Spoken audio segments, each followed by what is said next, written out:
Saya akan menyampaikan firman Tuhan dengan tema yaitu The Godly Family, yang merupakan panggilan Tuhan bagi keluarga Kristen. Atau dengan kata lain adalah keluarga yang saleh adalah menjadi bagian dari panggilan Tuhan bagi keluarga Kristen. Namun sebelumnya kita perlu terlebih dahulu memahami apa yang ingin kita pelajari, apa yang dimaksud dengan the godly family. Apa yang dimaksud dengan keluarga yang saleh? Keluarga yang saleh yang dimaksud adalah keluarga atau setiap anggota di dalam keluarga adalah orang-orang yang taat dan sungguh-sungguh beribadah kepada Tuhan. Bapak, Ibu, saudara-saudari sekalian yang dikasihi Tuhan, setiap kita tentu akan bertanya-tanya, bagaimana caranya membangun keluarga yang saleh. Mari sebagai dasar firman Tuhan hari ini kita buka Alkitab kita dari Ulangan pasalnya yang ke-6. Di sana LAI memberikan tema yaitu kasih kepada Allah dan perintah yang utama. Izinkan saya membacakan bagi jemaat sekalian dan kiranya setiap kita memperhatikan dari Alkitab kita masing-masing. Ulangan pasal yang ke-6, ayat pertama, inilah perintah, yakni ketetapan dan peraturan yang aku ajarkan kepadamu atas perintah Tuhan Allahmu, untuk dilakukan di negeri kemana kamu pergi untuk mendudukinya, supaya seumur hidupmu engkau dan anak cucumu takut akan Tuhan Allahmu, dan berpegang pada segala ketetapan dan perintahnya yang kusampaikan kepadamu, dan supaya lanjut umurmu. Maka dengarlah hai orang Israel, lakukanlah itu dengan setia, supaya baik keadaanmu, dan supaya kamu menjadi sangat banyak, seperti yang dijanjikan Tuhan Allah nenek moyangmu, kepadamu di suatu negeri yang berlimpah-limpah susu dan madunya. Dengarlah hai orang Israel, Tuhan itu Allah kita, Tuhan itu Esa. Kasihilah Tuhan Allahmu dengan segenap hatimu, dan dengan segenap jiwamu, dan dengan segenap kekuatanmu. Apa yang kuperintahkan kepadamu pada hari ini, haruslah engkau perhatikan, haruslah engkau mengajarkannya berulang-ulang kepada anak-anakmu, dan membicarakannya apabila engkau duduk di rumahmu, apabila engkau sedang dalam perjalanan, apabila engkau berbaring, dan apabila engkau bangun. Haruslah juga engkau mengingatkannya sebagai tanda pada tanganmu, dan haruslah itu menjadi lambang di dahimu. Dan haruslah engkau menuliskannya pada tiang pintu rumahmu dan pada pintu gerbangmu. Maka apabila Tuhan Allahmu telah membawa engkau masuk ke negeri yang dijanjikannya dengan sumpah kepada nenek moyangmu, yakni Abraham, Ishak, dan Yakub, untuk memberikannya kepadamu kota-kota yang besar dan yang baik yang tidak kau dirikan, rumah-rumah penuh berisi berbagai-bagai barang baik yang tidak kau isi, sumur-sumur yang tidak kau gali, kebun-kebun anggur dan kebun-kebun zaitun yang tidak kau tanami. Dan apabila engkau sudah makan dan menjadi kenyang, maka berhati-hatilah, supaya jangan engkau melupakan Tuhan yang telah membawa kamu keluar dari tanah Mesir, dari rumah perbudakan. Engkau harus takut akan Tuhan Allahmu, kepada Dia haruslah engkau beribadah, dan demi namanya haruslah engkau bersumpah. Janganlah kamu mengikuti Allah lain dari antara Allah bangsa-bangsa sekelilingmu. Sebab Tuhan Allahmu adalah Allah yang cemburu di tengah-tengahmu, supaya jangan bangkit murka Tuhan Allahmu terhadap engkau, sehingga Ia memunahkan engkau dari muka bumi. Janganlah kamu mencobai Tuhan Allahmu seperti kamu mencobai Dia di masa. Haruslah kamu berpegang pada perintah, peringatan, dan ketetapan Tuhan Allahmu yang diperintahkannya kepadamu. Haruslah engkau melakukan apa yang benar dan baik di mata Tuhan, supaya baik keadaanmu, dan engkau memasuki dan menduduki negeri yang baik, yang dijanjikan Tuhan dengan sumpah kepada nenek moyangmu, dengan mengusir semua musuhmu dari hadapanmu seperti yang difirmankan Tuhan. Apabila di kemudian hari anak-anakmu bertanya kepadamu, apakah peringatan, ketetapan, dan peraturan itu yang diperintahkan kepadamu oleh Tuhan Allah kita? Maka haruslah engkau menjawab anakmu itu, kita dahulu adalah budak Firaun di Mesir, tetapi Tuhan membawa kita keluar dari Mesir dengan tangan yang kuat. Tuhan membuat tanda-tanda dan mujizat-mujizat yang besar dan yang mencelakakan terhadap Mesir, terhadap Firaun dan seisi rumahnya di depan mata kita. Tetapi kita dibawanya keluar dari sana, supaya kita dapat dibawanya masuk untuk memberikan kepada kita negeri yang telah dijanjikannya dengan sumpah kepada nenek moyang kita. Tuhan Allah kita memerintahkan kepada kita untuk melakukan segala ketetapan itu dan untuk takut akan Tuhan Allah kita, supaya senantiasa baik keadaan kita dan supaya Ia membiarkan kita hidup seperti sekarang ini, dan kita akan menjadi benar apabila kita melakukan segenap perintah itu dengan setia di hadapan Tuhan Allah kita, seperti yang diperintahkannya kepada kita. Berbahagialah setiap kita yang mau membaca, mempelajari, merenungkan, dan menjadi pelaku firman Tuhan. Bapak, Ibu, saudara-saudari sekalian yang dikasihi Tuhan, ketika kita melihat gambar tersebut tentu kita sudah tahu gambar apa itu. Benda teknologi tersebut bukanlah benda yang asing lagi bagi kita. Bahkan di jalan raya, di jalan tol, benda ini dipakai untuk menilang kita. Benda ini ada dimanapun, bahkan di rumah-rumah, di perumahan, di toko, di mal, bahkan di gereja ini di beberapa sudut ruangan juga ada benda, yaitu CCTV. Di dalam kondisi pandemi yang sempat parah dan semua anak-anak sekolah secara online, bahkan benda ini tidak jarang juga dipakai orang tua untuk mengawasi anak-anaknya. CCTV ini dipakai untuk menjadi sarana teknologi untuk mengawasi, untuk merekam peristiwa-peristiwa yang terjadi di sebuah tempat lokasi, baik itu di jalan, di rumah, ataupun dimanapun. Termasuk ketika untuk mengawasi anak-anak yang sedang sekolah online. Karena orang tua harus tetap sibuk bekerja, sedangkan anak cucunya harus di rumah, harus sekolah online. Dan dengan kepintaran mereka bisa melakukan apapun, tidak sekolah dengan tanpa sepengetahuan. Oleh sebab itu, tidak jarang orang tua menggunakan CCTV untuk memantau apa yang dilakukan anaknya. Bahkan metode CCTV juga dipakai, metode dalam arti metode pengawasan, seperti sebagaimana teknologi CCTV ini dipergunakan. Itu juga dipergunakan oleh orang tua ataupun opa oma. Untuk apa? Untuk mengawasi anak cucunya, untuk mengawasi pasangannya, mengawasi suami ataupun istrinya. Sehingga segala gerak-geriknya dipantau. Kemanapun pergi, diikutin. Anaknya pergi kemana, diikutin. Kalau di zaman dulu pasti seringkali metode pengawasan ini dipakai oleh orang-orang tua kita ataupun kakek nenek kita untuk memantau, mengawasi setiap pergerakan anaknya supaya memastikan mereka hidup benar. Tetapi apakah bisa dengan metode tersebut? Next, bisakah untuk membangun keluarga yang saleh kita menggunakan metode pengawasan? Kita pasti sepakat bahwa metode mengawasi setiap anggota keluarga kita untuk memastikan bahwa mereka hidup di dalam kesalehan, hidup takut akan Tuhan, tentu bukan hal yang bisa dilakukan dengan metode pengawasan. Karena kita tidak akan pernah bisa bersama di dalam satu keluarga dimanapun itu, kita tidak akan pernah bisa karena ada waktu-waktu tertentu di mana anak harus pergi ke sekolah, di mana suami harus pergi bekerja, di mana istri harus pergi juga, ada yang bekerja, ada yang dengan kesibukannya di rumah. Oleh sebab itu, membangun sebuah keluarga yang saleh jelas, metode pengawasan tidak akan pernah bisa. Terlebih, anak zaman sekarang jauh lebih paham teknologi, lebih berkembang secara teknologi, bisa memanipulasi dalam arti menipu orang tuanya dengan teknologi. Terlebih ketika orang tuanya tidak mengikuti perkembangan teknologi. Bahkan menurut data-data yang ada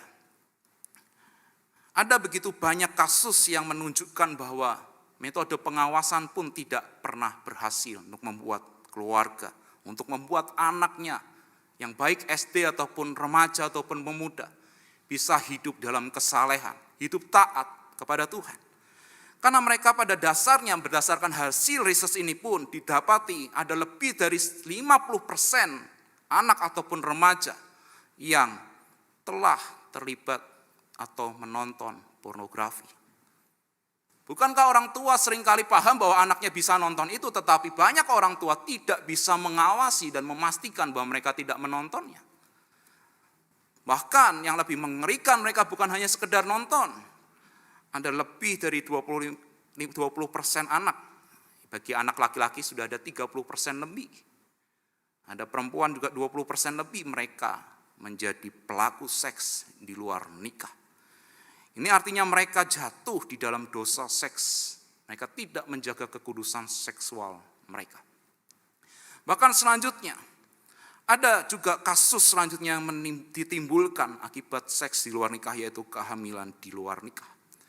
Tidak jarang kita ketika melihat berita di televisi, ada janin ditemukan, ada bayi ditemukan karena dibuang oleh orang tuanya yang tidak mau bertanggung jawab atas apa yang telah mereka lakukan. Hal ini realitas kehidupan dalam konteks dosa seksualitas. Selanjutnya, bahkan ada juga yang namanya anak ataupun pelajar ataupun mahasiswa jatuh di dalam keterikatan narkotika. Berdasarkan hasil riset juga data dari Badan Narkotika Nasional, dari 2019 ke 2021 saja sudah ada peningkatan 0,15%. Dari 2,3 juta pelajar menjadi 3,66 juta orang pecandu narkoba. Ini tentu angka yang tidak main-main. Dan ini menunjukkan bahwa seberapa kita mengawasi anak cucu kita, kita tidak bisa memastikan mereka hidup dalam kesalehan. Itu dalam konteks ke anak cucu, dalam konteks ke pasangan hidup kita. Tidak ada satupun di antara kita bisa memastikan ketika kita mengawasi dimanapun pasangan kita berada. Bahkan di gambar ini di sebelahnya pun bisa gandeng pasangan lain. Hal itu menunjukkan bahwa mau diawasi, mau diikuti kemanapun, ketika seseorang mau melakukan dosa, hal itu tetap bisa dilakukan.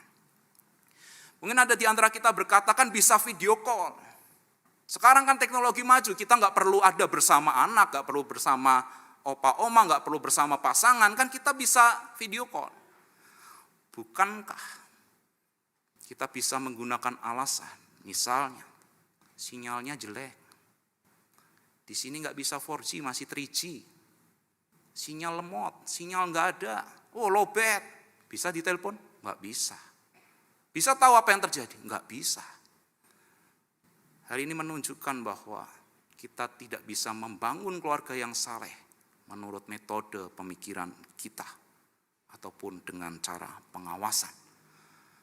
Bahkan dengan metode pengawasan kita tidak bisa memastikan kelak anak cucu kita hidup benar-benar menghormati kita sebagai orang tua ataupun sebagai opa oma. Ada yang bisa memastikan anaknya akan menjadi anak yang benar-benar saleh, menghormati orang tua. Bukankah di televisi banyak kejadian anak membunuh orang tua? Entah itu membunuh ayahnya, membunuh ibunya, perkara apa? Minta warisan. Jelas sampai di poin di sini, metode pengawasan tidak bisa untuk membangun keluarga yang saleh. Selanjutnya, yang seringkali menjadi kegagalan untuk membangun keluarga yang saleh karena kita sebagai orang percaya, sebagai orang tua di mana kita Kristen, kita seringkali salah fokus. Kita tahu bahwa Tuhan menciptakan Adam dan Hawa. Tuhan memerintahkan Adam dan Hawa untuk beranak cucu, yang artinya Tuhanlah yang tahu apa yang Dia kehendaki di dalam keluarga yang Ia ciptakan. Sehingga ketika seringkali kegagalan itu terjadi ketika kita salah fokus, membangun keluarga yang saleh bukan sesuai dengan tujuan Tuhan, tetapi tujuan kita yang sok pintar. Bukankah sadar tidak sadar kita ingin membangun keluarga yang saleh dalam konteks anak itu hormat ke kita, anak itu taat kepada kita, anak itu tidak kurang ajar kepada kita. Tetapi bukankah yang sering kali terjadi, kita fokusnya kepada diri kita sendiri. Kita terlalu fokus untuk anak kita menghormati kita, bukan menghormati Tuhan. Kita terlalu fokus anak kita supaya taat kepada kita, bukan taat kepada Tuhan. Oleh sebab itu, sudah salah fokus, salah tujuan, maka tidak mustahil. Maka terjadinya apa? Anak-anak ataupun cucu kita tidak akan pernah hidup saleh sesuai dengan yang Tuhan kehendaki.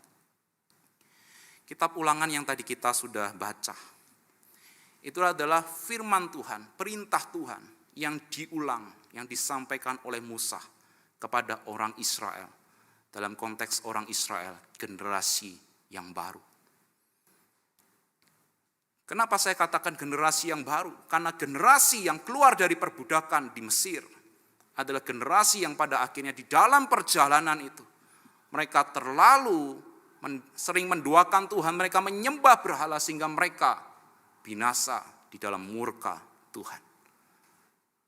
Sehingga generasi yang baru inilah yang ada di hadapan Musa. Di mana ketika kitab Ulangan ini ditulis, sebenarnya itu adalah isi yang menjadi khotbah pengajaran Musa terakhir sebelum Musa mati.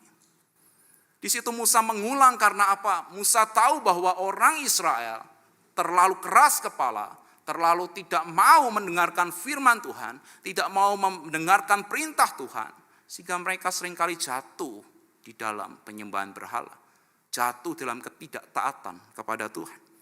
Sehingga Musa ini mengulang supaya generasi yang baru ini tidak mengulang kembali apa yang dilakukan oleh generasi terdahulunya yang telah seringkali menduakan Tuhan, menyembah berhala, tidak hidup taat kepada Tuhan. Oleh sebab itulah Musa memberikan pengulangan perintah Tuhan. Bahkan bukan hanya sekedar di zaman Musa.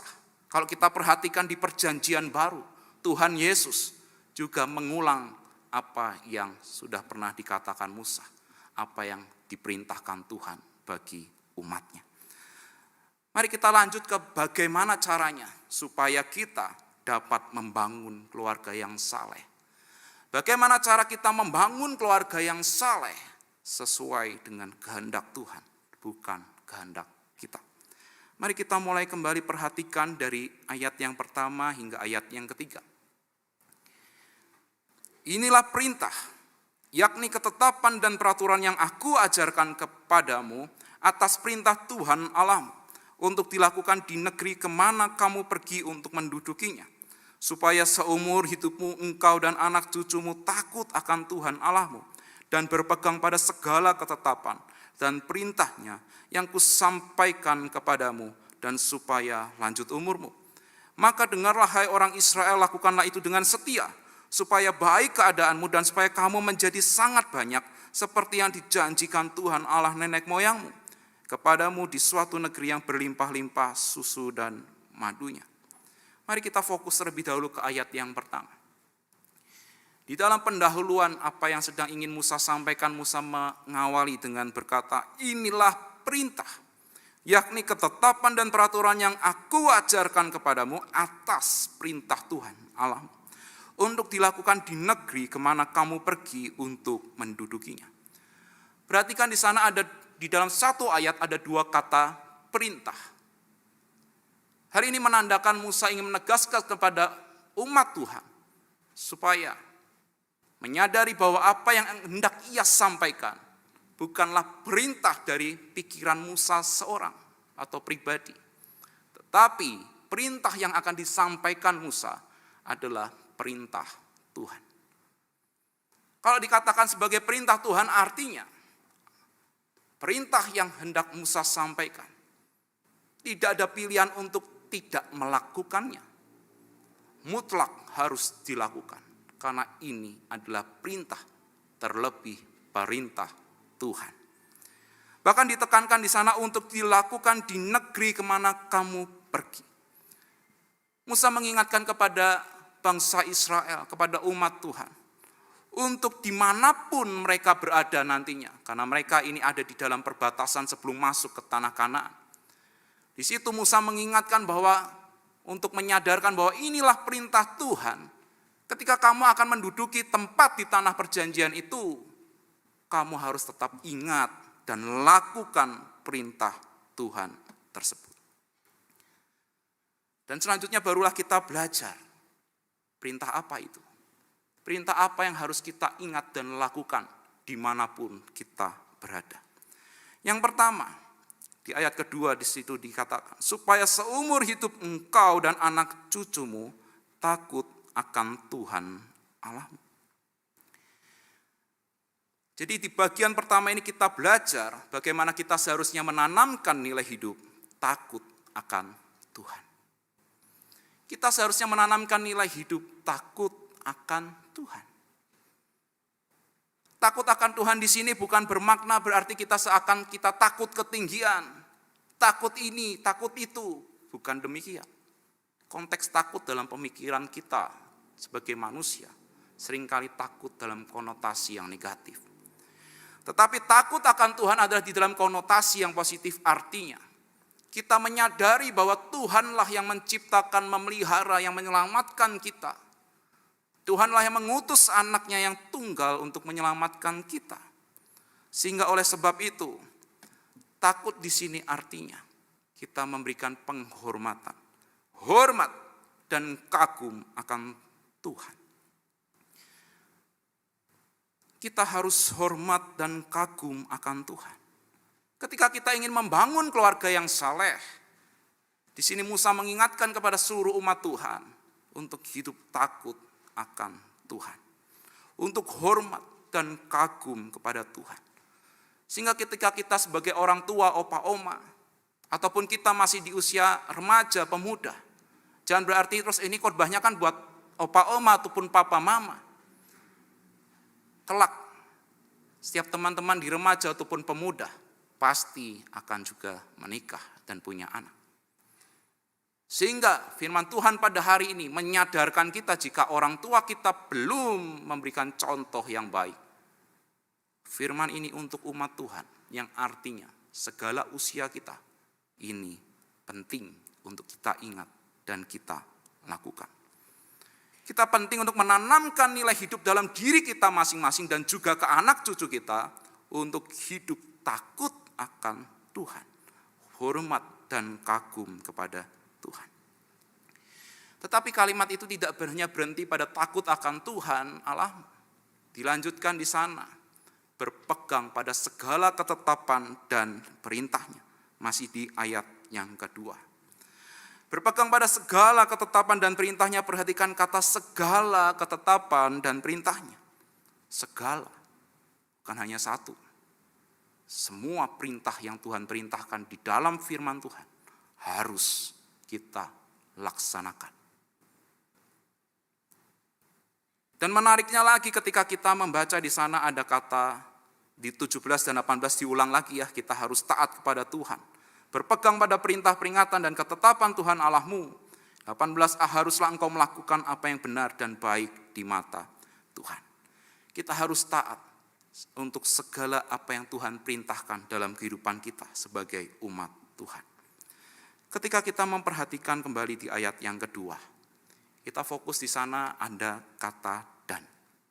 Next. Di sana ada kata dan.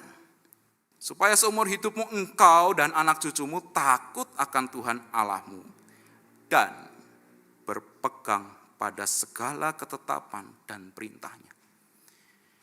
Kita seringkali hanya melakukan salah satu, bukan keduanya. Kata penghubung dan adalah artinya keduanya harus dilakukan. Bukan salah satu. Kalau salah satu artinya atau. Tetapi ini kata penghubungnya dan. Yang artinya, ketika kita menyatakan bahwa kita hidup takut akan Tuhan. Ketika kita menyatakan bahwa saya menghormati Tuhan. Saya kagum kepada Tuhan. Tetapi kalau kita hidupnya tidak taat kepada Tuhan, maka omong kosong itu yang namanya takut akan Tuhan. Sehingga ketika kita menanamkan nilai dalam diri kita dan keluarga kita, kita menanamkan nilai takut akan Tuhan, harus dibarengi dengan hidup taat kepada Tuhan. Bahkan bukan hanya sekedar hidup taat kepada Tuhan, tetapi taat kepada segala yang Ia perintahkan. Jadi dari poin pertama ini, kita memahami bahwa nilai yang perlu kita tanamkan adalah menanamkan nilai hidup takut akan Tuhan dan taat kepadanya. Taat kepada segala yang Tuhan perintahkan. Ketika kita menanamkan nilai hidup takut akan Tuhan, ketika kita menanamkan anggota keluarga kita untuk hidup taat kepada Tuhan, bukan tanpa cobaan, pasti ada begitu banyak tantangan dan iblis tidak suka dengan ketaatan kita. Ia bisa mencobai kita dengan berbagai macam cara, sebagaimana tertulis cara kita untuk supaya ketika kita dicobai, di situ di ayat 19 dikatakan, dengan mengusir semua musuhmu dari hadapanmu, seperti yang difirmankan Tuhan. Ketika itu orang Israel hendak masuk ke tanah Kanaan. Tanah Kanaan adalah tanah yang ditinggali oleh penduduk aslinya, adalah penduduk yang luar biasa kacau moral mereka. Mereka juga adalah penyembah-penyembah berhala. Sehingga Musa mengingatkan, mengusir semua musuhmu, artinya tidak menyisakan satupun orang ataupun bangsa asli, orang asli Kanaan, supaya mereka tidak terpengaruh dengan kebejatan moral mereka. Tetapi apakah artinya kita mengusir musuh-musuh kita yang jahatin kita atau yang melakukan dosa di hadapan kita, kemudian kita tanda kutip bantai? Tidak demikian. Perintah yang Tuhan sampaikan tersebut jelas kepada orang Israel untuk memang menumpas habis orang Kanaan, tidak menyisakan satupun. Tetapi dalam konteks kehidupan kita tidak ada satupun dari kita yang bisa benar-benar memahami bahwa Tuhan sedang berbicara kita untuk menumpas habis orang, tidak. Itu pun kalau ada, kita sedang berpikir dengan kejahatan kita sendiri, bukan atas perintah Tuhan. Sehingga perintah ini relevan dalam kehidupan kita ketika kita diperintahkan untuk menjauhi segala kemungkinan dosa yang bisa menjatuhkan kita dalam dosa. Kita menjauhi itu. Kita menjauhkan musuh-musuh dalam tanda kutip adalah dosa-dosa yang bisa membuat kita tidak taat kepada Tuhan. Selanjutnya, ketika kita hidup, ketika kita menanamkan nilai hidup takut akan Tuhan, ketika kita juga menanamkan nilai hidup taat kepada segala apa yang Tuhan perintahkan, maka perintah selanjutnya bukan hanya sekedar 1 detik ataupun 1 jam saja taat, tetapi maka dengarlah hai orang Israel, lakukanlah itu dengan setia. Yang artinya bahwa ketika kita taat kepada Tuhan, ketika kita berkata aku menghormati Tuhan, aku kagum kepada Tuhan, maka aku taat kepada Tuhan. Dan ketaatan itu bukan hanya sementara, tetapi seumur hidup kita, kita hidup takut akan Tuhan dan taat kepada segala ketetapannya. Inilah perintah Tuhan bagi setiap kita umatnya. Kita diperintahkan bagaimana kita untuk menanamkan nilai itu kepada diri kita masing-masing dan kepada anak cucu kita untuk hidup takut dan taat kepada Tuhan. Dan dengan setia. Kemudian kalau kita membaca ayat keempat dan kelima, seakan di situ tiba-tiba Musa berkata, Tuhan itu Allah kita, Tuhan itu Esa. Kasihlah Tuhan Allahmu dengan segenap hatimu dan dengan segenap jiwamu dan dengan segenap kekuatan. Seakan ada bagian yang tiba-tiba lompat, Musa berkata, Tuhan itu Allah kita, Tuhan itu Esa. Kasihlah Tuhan Allahmu. Tetapi kalau kita renungkan dari ayat pertama hingga kelima, ketika kita merenungkan, kita membaca berulang kali, kita akan mendapati bahwa sebenarnya orang Israel dalam generasi sebelumnya, mereka seringkali memang seakan hidupnya hormat, seakan hidupnya taat, tetapi tidak kepada Tuhan yang seharusnya mereka sembah. Penekanan, pengingatan Tuhan itu Allah kita, Tuhan itu Esa, artinya kita diingatkan bagaimana kita seharusnya menyembah Tuhan, satu-satunya Tuhan yang patut kita sembah, satu-satunya Tuhan itulah yang telah mengutus anaknya yang tunggal untuk menyelamatkan setiap kita, orang yang dikasihinya, yang seharusnya pantas binasa, tapi ia selamatkan. Ketika Musa berkata demikian juga ingin mengingatkan orang Israel bahwa yang membebaskan mereka adalah Tuhan yang harusnya mereka sembah. Dan bahkan kalau kita baca di ayat 5, bukan hanya sekedar memahami untuk menyembah Tuhan yang benar, tetapi disitulah dijelaskan bahwa kasihilah Tuhan Allahmu dengan segenap hatimu, dan dengan segenap jiwamu, dan dengan segenap kekuatanmu. Di mana kita sebagai umat Tuhan, seringkali ketika kita mentaati Tuhan, ketika kita menghormati Tuhan, tidak berdasarkan kasih, tapi hanya berdasarkan keterpaksaan. Tetapi di sini Musa mengingatkan orang Israel dan juga mengingatkan setiap kita umat Tuhan. Bagaimana kita sebagai umat Tuhan seharusnya menghormati Tuhan, mengagumi Tuhan, hidup taat kepada Tuhan yang benar berdasarkan atas kasih. Jadi poin pertama yang ingin kita tekankan, bagaimana kita bisa membangun keluarga yang saleh. Kita harus menanamkan nilai kesetiaan hidup, takut dan taat kepada Tuhan yang benar berdasarkan atas kasih yang mendalam. Jadi jangan sampai kita taat, hormat hanya karena terpaksa. Tapi mungkin setiap kita ada yang berpikir atau berkata, saya sudah tuh menanamkan nilai yang Pak Ivan katakan, tetapi enggak berhasil. Anak saya tetap kurang ajar. Oh, anak saya ini tetap menjadi anak yang enggak tahu diri. Anak saya tetap menjadi anak yang nakal. Padahal saya sudah tanamkan nilai hidup takut akan Tuhan dan taat kepada segala ketetapan Tuhan dengan kasih. Tetapi kenapa anak itu tetap nakal? Kenapa cucu saya tetap menjadi anak dalam tanda kutip berandalan? Tidak hidup baik-baik, tidak hidup saleh.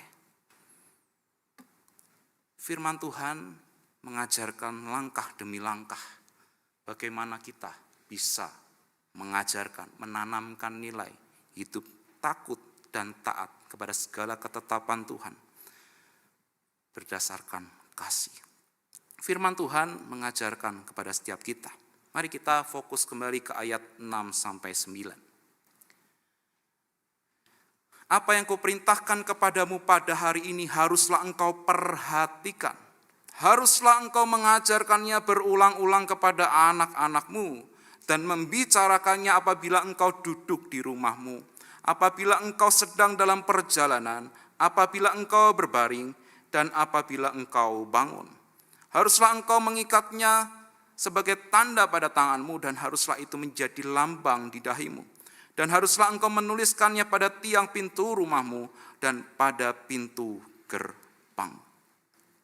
Langkah pertama yang harus kita pahami, kita fokus ke ayat 6 terlebih dahulu. Apa yang kuperintahkan kepadamu pada hari ini haruslah engkau perhatikan. Musa mengingatkan kepada orang Israel dan generasi yang baru ini supaya mereka memperhatikan firman Tuhan, memperhatikan apa yang Tuhan perintahkan. Karena di dalam generasi sebelumnya sebagian mereka, bagian besar hampir semuanya tidak mau memperhatikan perintah Tuhan. Mereka semua pada kenyataannya akhirnya menyembah berhala, hidup dalam kebejatan moral, mengikuti di mana mereka pernah hidup di tanah Mesir. Dan kebudayaan serta kepercayaan itulah yang mereka justru pegang. Bukan melihat kemahakuasaan Tuhan yang telah membebaskan mereka dari perbudakan. Kita sebagai orang tua seringkali sok pintar. Kita merasa aku sudah pintar firman Tuhan. Aku sudah membaca Alkitab dari awal hingga akhir. Bukan hanya 10 kali, puluhan kali aku membacanya. Kita merasa sudah sangat katam, atau kata orang itu ya, katam baca Alkitab. Berkali-kali dibaca. Tetapi perhatikan, perintah firman Tuhan bukan untuk membaca, tetapi memperhatikan. Memperhatikan itu lebih dari sekedar membaca. Membaca hanya sekilas selesai. Bahkan sekarang ada grup-grup tertentu, bukan di gereja ini, banyak tempat lomba dalam 1 tahun bisa menghabiskan membaca 1 Alkitab? Paham? Enggak. Karena hanya membaca. Perintah Tuhan apa? Memperhatikan firman Tuhan. Memperhatikan perintah Tuhan. Bukan membaca dan bukan hanya sekedar mendengar firman Tuhan. Kita sebagai orang tua hanya seringkali berhenti sampai pada membaca dan mendengar. Membaca Alkitab, mendengarkan khotbah. Tetapi bukan mendengarkan sebenarnya, hanya mendengar khotbah. Memperhatikan itu benar-benar mendalami, mempelajari. Benar-benar ingin tahu, keingintahuan, kehausan apa yang ingin Tuhan perintahkan. Bagaimana hidup berkenan di hadapan Tuhan. Itulah yang seharusnya kita lakukan. Tetapi kita seringkali hanya sekedar membaca. Ketika ibu-ibu ingin masak sesuatu yang tidak biasa ibu-ibu sekalian masak, maka apa yang akan ibu-ibu lakukan? Ibu-ibu pasti akan memperhatikan benar-benar YouTube, betul ya? YouTube atau memperhatikan temannya yang sedang mengajarkan cara memasak. Jadi perhatiin benar-benar gimana caranya. Apakah bisa hanya sekedar melihat sekilas saja? Oh sudah, ya sudah. Kemudian dimasak, yang mau masak ayam panggang jadi ayam gosong. Maunya bumbu rendang jadi bumbu yang nggak tahu mau jadi apa gitu ya. Ketika kita seringkali tidak memperhatikan akhirnya yang terjadi, kita akan kesulitan mengajarkan kepada anak cucu kita kelak. Karena kita tidak tahu apa yang firman Tuhan inginkan, apa yang Tuhan ingin perintahkan supaya kita lakukan. Kita nggak tahu bagaimana kita bisa mengajarkannya.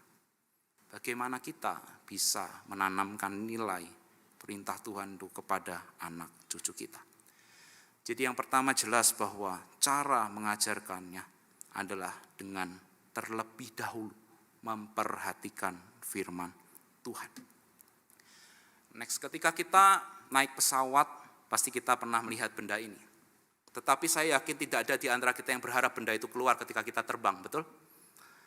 Ada yang ingin, naik pesawat saya pingin sekali-sekali nyoba itu masker turun. Artinya apa? Ketika masker oksigen itu turun berarti dalam kondisi yang darurat gitu ya. Tetapi kita harus tahu bahwa masker oksigen itu saya ingin pakai sebagai ilustrasi untuk membuat kita paham. Kita sebagai orang tua seringkali ingin menyelamatkan anak-anak kita. Benar ya? Kita ingin mengutamakan anak kita. Yang penting anakku ke gereja, yang penting anakku begini dan begitu. Kita sok menjadi orang yang luar biasa, ingin demi anak. Tetapi sebenarnya kita sendiri yang memerlukan terlebih dahulu masker oksigen itu. Kita perlu terlebih dahulu sebagai orang tua untuk memahami firman Tuhan terlebih dahulu. Mempelajari, memperhatikan, mendalami, merenungkan firman Tuhan.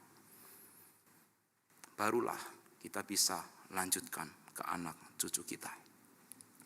Kalau kita tidak pernah mengutamakan diri kita, dalam arti ini bukan arti egois karena ini perintah Tuhan. Kita diperintahkan untuk memperhatikan firman Tuhan terlebih dahulu. Supaya kita pada akhirnya bisa meneruskan itu kepada anak dan cucu kita. Langkah pertama, untuk kita bisa menanamkan nilai hidup takut akan Tuhan dan taat kepada Tuhan dengan setia berdasarkan kasih. Yaitu adalah dengan pertama, memperhatikan firman Tuhan terlebih dahulu. Yang kedua, selanjutnya ayat ke-9. Ayat ke-9 di sana dikatakan,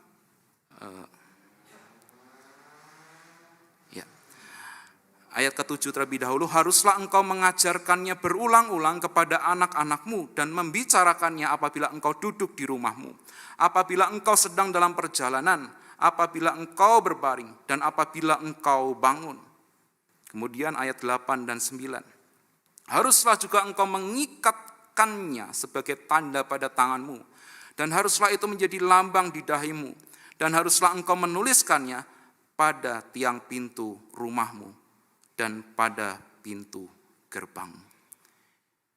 Di sini firman Tuhan ketika Musa menyampaikan perintah ini.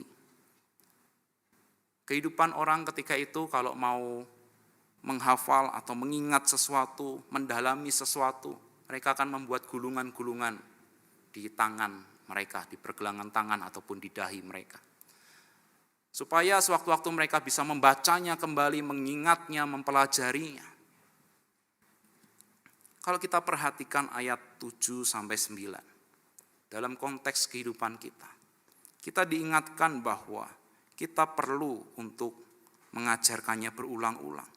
Tetapi caranya di sana adalah membicarakannya apabila engkau duduk di rumahmu, apabila engkau sedang dalam perjalanan, apabila engkau berbaring, dan apabila engkau bangun.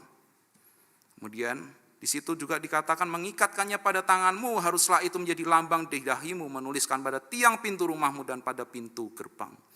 Artinya di dalam segala aktivitas kita, ketika kita ada di rumah, ketika kita ada di luar rumah, ketika kita sedang melakukan pekerjaan kita, ketika kita ada di jalan bersama keluarga kita, ketika kita sedang di dalam tempat manapun, kita di dalam waktu kapanpun, kita harus melakukan perintah Tuhan. Terlebih menarik ketika di situ ada katakan tanda pada tanganmu. Apakah artinya di dalam konteks kita harus kemudian kita buat gulungan-gulungan Alkitab kecil di tangan kita? Ketika saya merenungkan, mempersiapkan bagian ini, saya menjadi disadarkan bahwa sebagai tanda pada tanganmu, artinya ketika kita melakukan apapun dengan tangan kita, ketika kita melakukan apapun dalam keseharian kita, entah itu di dalam rumah, entah itu di luar rumah, lakukanlah itu sesuai dengan perintah Tuhan. Bahkan dikatakan haruslah itu menjadi lambang di dahimu. Apa yang kita pikirkan? Apakah perintah Tuhan atau keinginan kita? Kita seringkali hanya menggunakan firman Tuhan dalam konteks Alkitab, ya udah dibaca aja. Tetapi kita tidak menghidupinya. Ketika kita membaca ayat 7-9 kita disadarkan bahwa segala aktivitas kita dalam kehidupan kita, dari pagi hingga petang, petang hingga pagi lagi, harus sesuai dengan firman Tuhan. Sehingga ketika kita hidup di tengah keluarga, kita firman yang hidup di tengah keluarga. Sehingga keluarga bisa melihat kita sebagaimana firman itu hidup dalam kehidupan kita. Mereka bisa belajar dari Alkitab, mereka bisa belajar dari mendengarkan khotbah, tetapi mereka juga bisa belajar dengan melihat kehidupan kita di tengah keluarga. Kita seringkali hanya sekedar membaca, kita seringkali hanya sekedar mendengar, tetapi kita tidak menghidupi firman Tuhan, sehingga pada akhirnya membuat anak cucu kita bingung. Kenapa papa, mama berkata firman Tuhan begini, tetapi mengapa papa, mama hidupnya tidak sesuai dengan apa yang dikatakan oleh firman Tuhan? Akhirnya, bukankah anak seringkali begini, misalnya, nak kamu tuh belajar yang pinter, biar nilainya bagus. Anak sekarang kan pinter jawab ya, papa dulu nilai rapotnya berapa? Gak berani jawab tuh. Terus bisa, kamu harus pinter. Lah papa memang pinter. Gimana coba? Kita bangga atau malu? Malu betul. Tapi itu yang sering kita tekankan, benar. Nak firman Tuhan berkata demikian. Dan anak menjawab, tapi papa tidak demikian. Itu yang sering kali terjadi loh. Tidak ada kaitan apa yang dikatakan di mulut orang tua dengan apa yang dilakukan oleh orang tua. Sehingga anak berkata, papa mama aja enggak begitu, kenapa nuntut aku? Beda halnya ketika kita sudah memperhatikan firman Tuhan, kita menghidupi firman Tuhan. Sehingga ketika kita berkata-kata, anak cucu kita akan berkata, ya, itu sesuai firman Tuhan, dan apa yang dilakukan memang sesuai firman Tuhan, ya aku akan lakukan. Penanaman nilai hidup takut akan Tuhan dan ketaatan seringkali gagal bukan karena anak itu, tetapi karena orang tua dan opa-omanya tidak menghidupi firman Tuhan. Nah, cuman tiap hari suruh baca Alkitab, tetapi dalam kehidupannya tidak menggambarkan firman itu sendiri. Kenapa Yesus kita percayai dan bisa ikuti? Karena Yesus bukan hanya sekedar berkata-kata, bukan? Yesus bukan hanya sekedar ngajarin, tetapi Yesus melakukan apa yang dia katakan. Bahkan sampai mati pun ia taat kepada perintah Tuhan. Kita belum mati aja sudah tinggalin dan abaikan perintah Tuhan. Betul? Bagaimana kalau di hadapan kita kematian? Apakah kita masih bisa berkata, aku tetap hidup takut dan taat kepada Tuhan?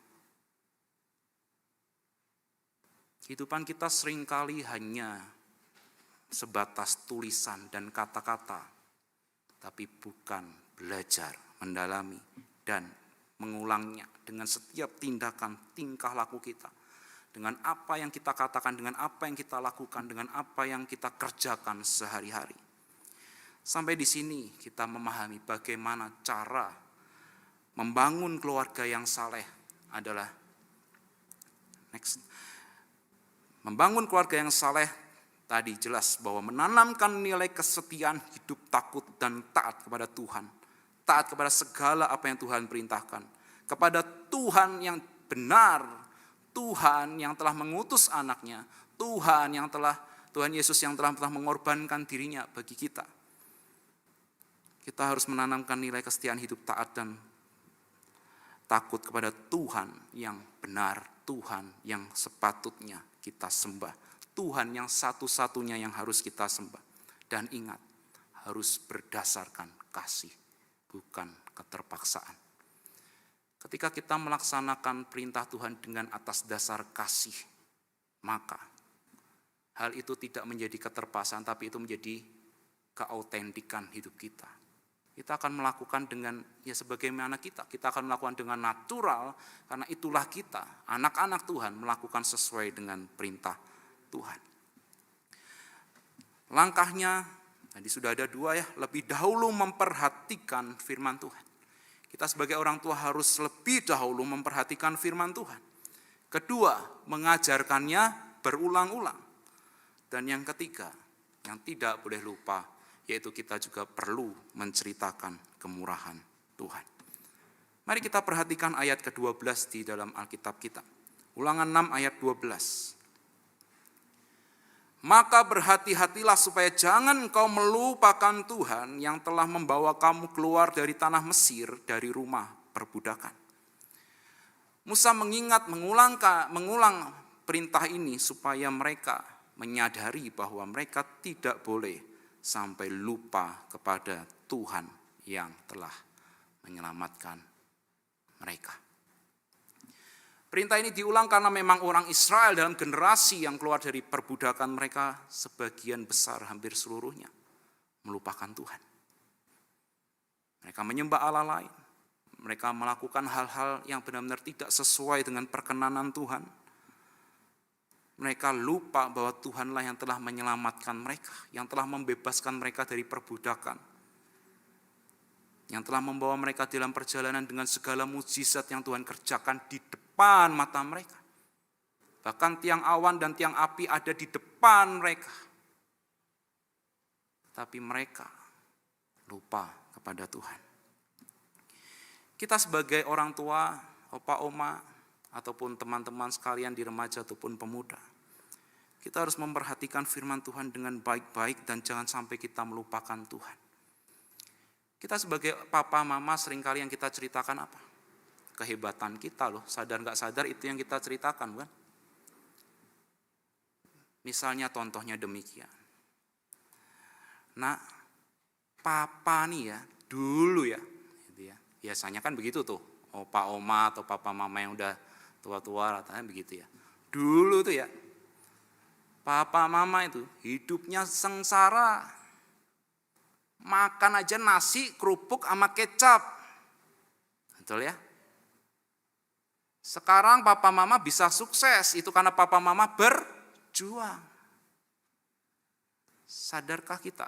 Kita menceritakan kehebatan kita loh, bukan Tuhan. Nah, ingat, engkong dulu Kan biasanya begitu ya. Dulu usahanya tuh kecil, sekarang besar. Karena banting tulang, bekerja keras, akhirnya berhasil. Siapa yang ditekankan? Diri engkong itu, bukan Tuhan. Pernahkah kita berkali-kali berkata kepada anak kita, nak, kita orang percaya adalah orang yang dikasihi Tuhan. Tuhan telah mengutus anaknya yang tunggal, yaitu Tuhan Yesus Kristus, yang membebaskan kita dari perbudakan dosa, bahkan hukuman yang seharusnya kita tanggung, tetapi ia menanggungnya dan menyelamatkan kita. Lebih mana yang sering kita ceritakan ke anak cucu kita?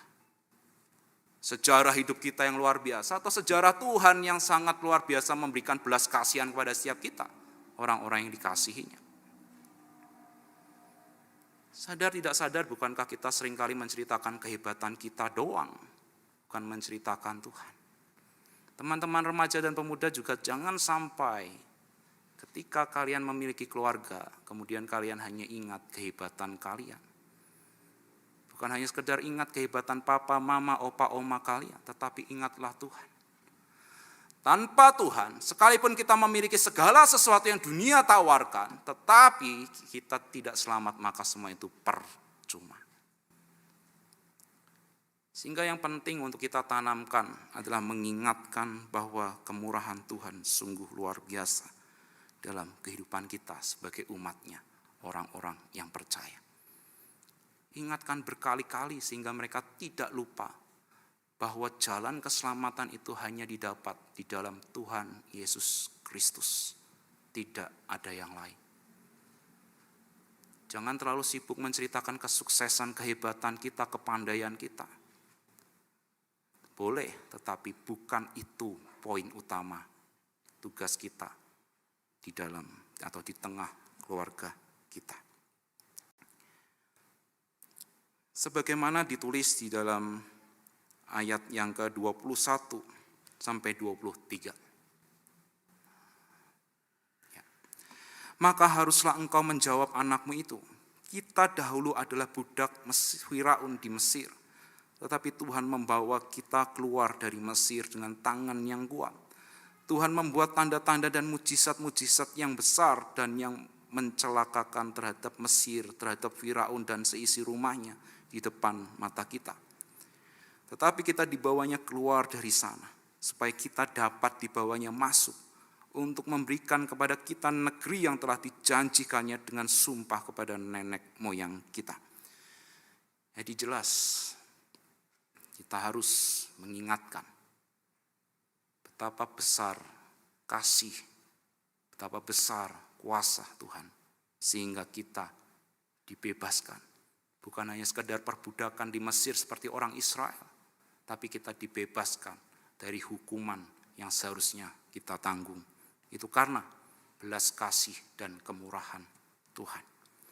Ada satu hal lagi yang perlu kita ajarkan kepada anak cucu kita, kepada juga ditanamkan dalam diri kita masing-masing, yaitu adalah memperingatkan supaya tidak menduakan Tuhan.